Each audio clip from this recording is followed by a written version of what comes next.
Hello everybody, and welcome back on into another Final Fantasy video. Today, I want to share with you my thoughts of my day one of Endwalker MSQ, my predictions going forward, and I want to document these so that we can always look back on them, but also it's a nice little recap for those of you that can't watch a full 7-hour VOD. You can still see on a daily basis where we're getting up to.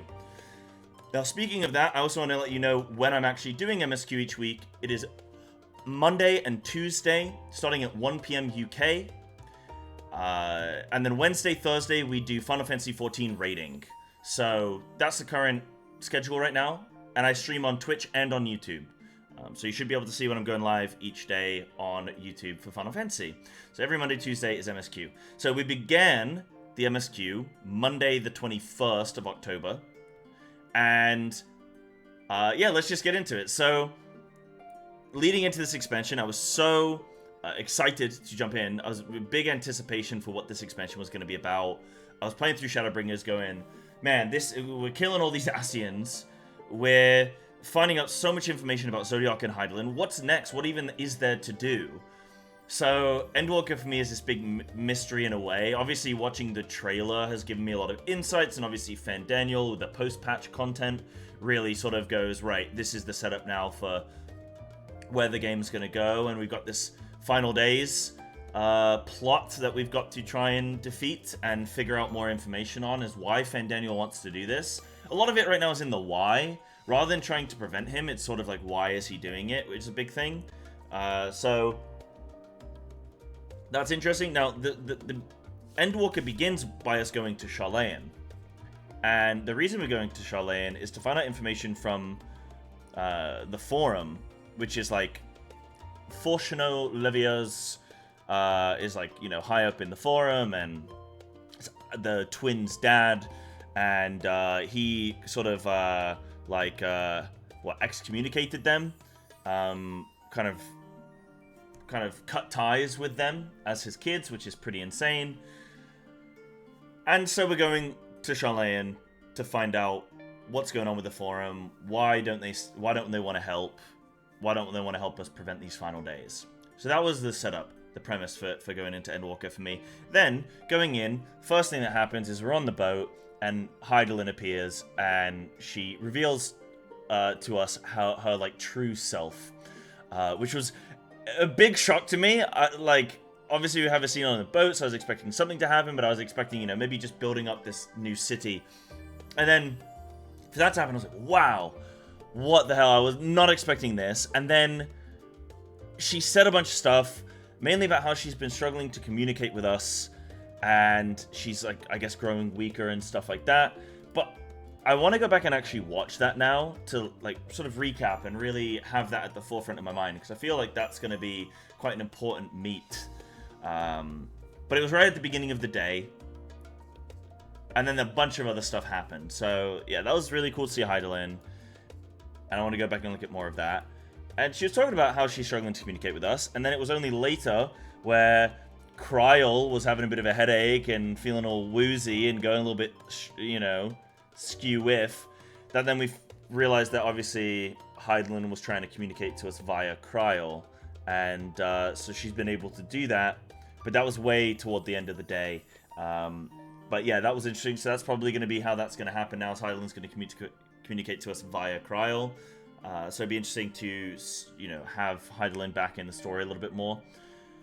Then, when we got to Sharlayan, dude, we had to go through border control. Like, I had to get my passport out. I was standing there with my carry-on luggage and my little neck pillow, and we had to get it fill in an Esther and shit, bro. Like, what's that all about? I gotta do a visa. It started stressing me out. I felt like I was actually going through security. So that was really funny. I obviously at the time was like, right, well, we've said all of our names. It's a little bit sussy that we've all turned up like this. Obviously this is going to get escalated to somebody, and we're going to get found out at some point. But I knew, like, how far are we going to get into the story before that happens? And we actually get a decent distance in. So we decide to all go to the library, this massive library under Sharlayan, and do a little bit of research, a little bit of digging on the forum and the final days and what they know about it. Because I believe that Y'shtola or Graha, like one of them said about how Mr. Levier was sort of like hinting at something to do with the final days. Can't remember exactly on that. So we went to the library, we tried to get some research. It wasn't too fruitful. We didn't find out too much information, but we never got to meet back up with Graham. Grahatia. So we didn't get to meet back up with him. And in the meantime, we went and did some customer service jobs. Like, we went and did some warehouse work, and we went and worked in a cafe. I worked as a waiter, which ironically is where I'm going to end up if my YouTube videos don't start getting more views and my Twitch streams don't start getting more subs and donations. So that was kind of nice. Thanks, Square, for having me face reality like that. Those are my final days. Point I will add as well, little tangent. The music. Love the music. Can hear it now. Love the music. Music's fantastic this expansion so far. Really lovely little medleys or whatever the hell you call music stuff. I don't know too much about music from a technical standpoint, but yeah, I like this. It's lovely. So music's been good so far. But anyway, yeah, so we work these jobs. We're trying to find out information on the forum and the final days and what's been going on. And then we find out about the what are they called? The it starts with a G. Can't remember what they're called. Not the galleys, the whatever they're called. The sort of the couriers. The couriers who are ferrying a lot of products back and forth. And I think Alice is like, whoa, that's a lot of product. What the hell's going on? Why are they following so much product on this little boat through to the sort of the lower level? And so we go and investigate, and we get the whole team together, and then we go and want to investigate it. And it's there that we see this new zone. Really, really cool, actually. Funnily enough, it made me just think this is the current WoW expansion. The current WoW expansion is we're going underground and deeper underground into deeper layers. And one of them has a big, massive sun in the middle, sort of a crystal, which is similar to this new zone that we went to. It's funny. I was trying to wind up chat and be like, oh my god, Final Fantasy copied WoW, but no, all memes aside. Cool little zone. We go there, we speak to this guy, Erinvale, I think, this Icelandic bunny boy, and then he's telling us, we do some missions and stuff, and then we turn into frogs. He helps us get further down through descend further down via this cave, go through the cave, get to this lower level, and then he's there, and then he's talking to one of the guys from the forum, and we're listening in, and the forum's kind of saying, look, don't worry about why you're doing what you're doing. Just know that you're doing something for the greater good or whatever. Just get on with it. And then we're listening in on that, and then that's where we go and speak to the gang, and then Kryl's there, and then Kryl has this moment with Hydaelyn, and then we speak to Hydaelyn. And then after that, then our plan is to then go, I think our plan is to then go deeper to this sort of, like, what I'm getting from this right now is that they're kind of bunkering down. Like, it seems like they're building this underground bunker. I mean, for me, it was pretty obvious to just look at the signs, right? They're hoarding a bunch of product, a bunch of stuff from all over the world, like, art and like knowledge and stuff, and then also like seeds. They're collecting seeds. I mean, that's a big one. They're collecting all these hardy animals that can live in harsh conditions, all this kind of stuff. So I'm assuming that they're either building a bunker downstairs. My initial theory was I think that it's going to have something to do with the moon. But then I was thinking about it, and I was like, well, if this planet gets destroyed, then the moon would get destroyed too. I don't know. But then if this planet gets destroyed, what would a bunker do as well? That would also get destroyed. So I don't really know what their end game is. My big thing right now is just everything in this expansion is the moon and the spaceship. In the end, when the Endwalker scene plays, it's an Endwalker, and then there's a moon, and then there's a spaceship. So that's what I'm mega focused on right now. So I think they're either building an underground bunker, and that's why they're hoarding all these seeds, and they're digging deeper into the earth under this volcano, kind of like some Austin Powers-esque thing, or they're going to go to the moon. So I'm not sure which one yet, but I'm just keeping an eye on it. Then, yeah, so that was a lot of what we did, and then Mr. Lavier catches us, and then we go to the forum, and then we're sort of on trial. And then there are some cool key points raised, like Graha then opens up, like we find Graha and he's like, he's you know, says like, oh, I don't know, he's got some info, and then he speaks in front of the forum. Fortuno says he runs his mouth, and he says a bunch of vague stuff about how we're like terrorists or whatever. And then Graha's like, well, actually, and then Graha says about how 270 years ago, which was the first time Y'shtola chimes in, and she's like, oh, basically the forum started changing the plans of this they started funneling a bunch of resources and money into this underground, like, bunker 270 years ago.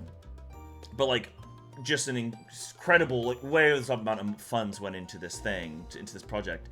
And everybody's wondering, Y'shtola then jumps in and says, oh, that was when they discovered the Aetherial Sea. And the Aetherial Sea, as far as I understand, is kind of like the life stream, or the, I don't know, I guess it's like the Emerald Dream equivalent in World of Warcraft. It's sort of like the flow of life in sort of, you know, life energy or something like that in the world. Like, but I guess it's like a physical location. It has like a physical place. So they must have discovered something there at the Aetherial Sea. Now, I'm very, very curious. That's the thing that I really want to fixate on, and hopefully we get some answers today in the MSQ of what that's going to be about and what they must have found. I like a little bit of mystery. I like when they build up to some mystery like that. And then after that, one of Grandpa Levier's old friends speaks up for us, talks on our behalf. Anyway, the council votes to sort of kick us out. Like, we're not allowed to, you know, we can stay on the island, but we can't do anything. So now we decide that we're going to jump over to the boys night out, huh? Boys night out. Orianger, Thankard, and Estinian. I'm going to go with them to, like, Thravnea or something like that. And find out some information there, but I'm not too sure on what that's going to be about yet. So we're going to go find out some information, and that's basically where we're at. Now, in terms of my cooks, so these are my cooks so far. I'll show them to you here. So these are my cooks so far. So Endwalker cooks. So Sharlayans are actually working with the Ascians, hence not being attacked by the Empire. So this is an idea that I had when I first got to Sharlayan, before I figured out about this underground bunker thing. So I think they're actually working with the Ascians, hence not being attacked by the Empire. Because if you note, they've never been attacked by the Empire, and they've always sort of stayed just like neutral in any of the war. Now, why wouldn't the Empire attack them? Maybe because they're too far away or whatever, but maybe not. Unless the Ascians are okay with them not being attacked because they're doing, you know, they're already under the Ascian control and Ascian influence. If you actually look at the Sharlayans, they're incredibly intelligent. Now, what do we know about all the other incredibly intelligent civilizations, the Allagans and the Empire and all this kind of stuff? Is that they're like Ascian based. So Ascians are coming in with their technology and their knowledge and superpowering up these empires. So that could be similar with the Sharlayans. And I wonder if there's something about the position of where Sharlayan is. I keep wanting to call it Sharlaya. Like Sharlayan sounds, I don't know. But anyway, maybe there's something geographical or something about where Sharlayan is. I mean, it's under this volcano. Maybe there's something about that makes it advantageous as a location to kind of be under Ascian influence and keep a watchful eye on for some reason. But yeah, they welcome the final days as they want to be returned to Ascians, because what do the Sharlayans crave more than anything else? Knowledge and the preservation of knowledge. And I think maybe they look at the idea of, like, if they look at themselves as like butchered Ascians, these sort of half people or whatever, these half, you know, half Ascian or Ascian adjacent, watered down Ascians.